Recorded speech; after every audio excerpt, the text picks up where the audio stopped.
Hi, I'm Kerry Arquette. I'm one of the co-authors of this really cool new book. It's called Day of the Dead Crafts. It was published by Wiley Publishing and Cantata Books, Inc. The book is filled with incredible craft projects that are surrounding Day of the Dead. That's a holiday that's celebrated mostly in Latin America, but more and more often it's being celebrated in cities around the country. The craft work is folklore art, and it's exciting, it's fun, it's satirical. We fell in love with it, and I think you will too. So what I'm going to show you is how to make one of my favorite pendants. Look at this. This is just plain cool. You've got to admit this is cool. Ta-da! It looks like it's complicated. It really isn't once you understand how it's done. And it's done with a very simple kind of photo transfer technique. Let me show you. What you're going to start with is a piece of clip art. Clip art is something you can find on the computer. There's no legal issue about using it for your own personal use. So you take your image and cut it out, and you do not have to be precise about this. Simply cut it out so that it's approximately the size that it's going to end up. In order to make your design even darker and clearer, you're going to use just a graphite pencil, and you're going to outline the image with the graphite pencil. And if you want to make any kind of changes to it at this point, do you want to color in one of the eyes, if you want to color in the teeth or add eyebrows to it, this is the point where you really do have an option to do that. That is my image. I'm going to set it aside now. This is called polymer clay. I don't know if you're familiar with it. It's actually oven bakeable. So this little package is 2 ounces, and you're going to need about half, that's probably overkill, but let's say half of one of these for one of those little skull pendants.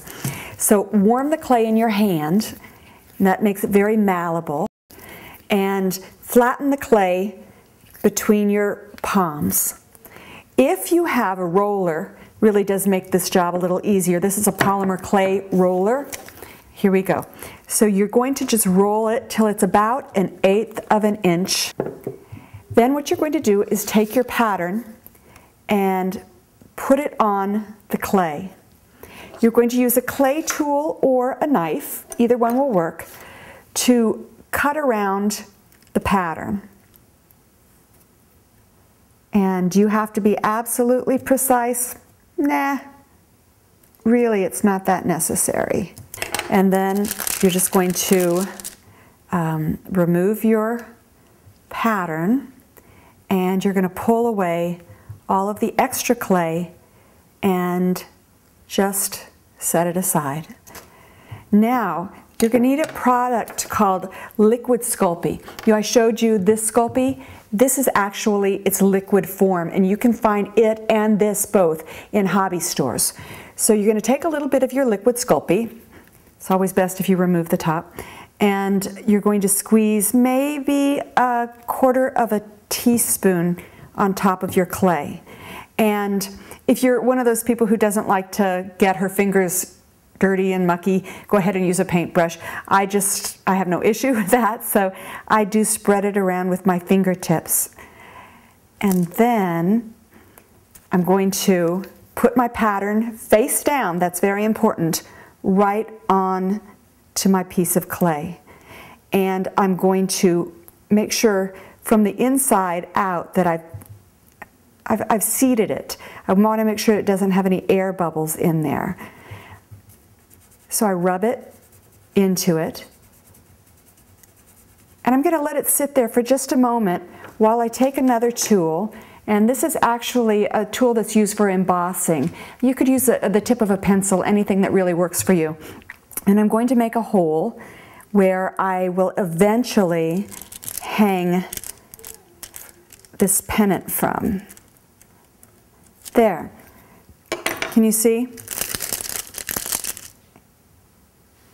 Now I'm ready to bake it. You bake this according to the manufacturer's directions, and those are on the package of the clay. I said I'm using Sculpey, but all kinds of polymer clays can be used for this, and there are different manufacturers, so you really need to make sure that you read to see how long you have to bake this clay.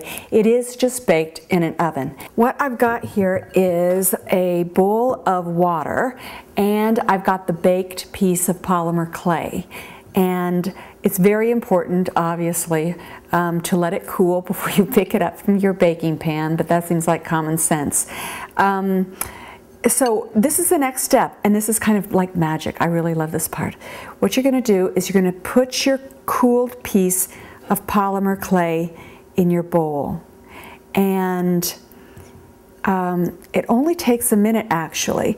You're going to start gently, gently, gently rubbing at it, and the paper starts to come loose, and you rub away at it until you've removed all of the paper from your skeleton face. Once this is done, all you have to do to finish this piece, I'm going to set that aside. In fact, I think I'm going to set a bunch of stuff aside. You can take a craft knife, or you can take an X-Acto knife. Be careful. And you're going to make it look chipped. Like the original piece, these kind of look like stones because they've been chipped at. See all these little chips? And I think it makes it look a bit more rustic. And so I'm going to have you chip away at your piece. And I know, you're never supposed to chip towards you, right? But I've never kind of gotten the technique of this. Chip away as much as you want to in order to create that rustic kind of edge here. And once you're done with that, all you do is you take a varnish, and I use a spray varnish, and you're going to want to spray a varnish or paint a varnish on it to seal it. And you put a jump ring through this, a little piece of wire hoop through this, and then you can string it on your necklace, and you can either wear it singly or you can make others and create an entire strand like we've done here and like we show you in the book.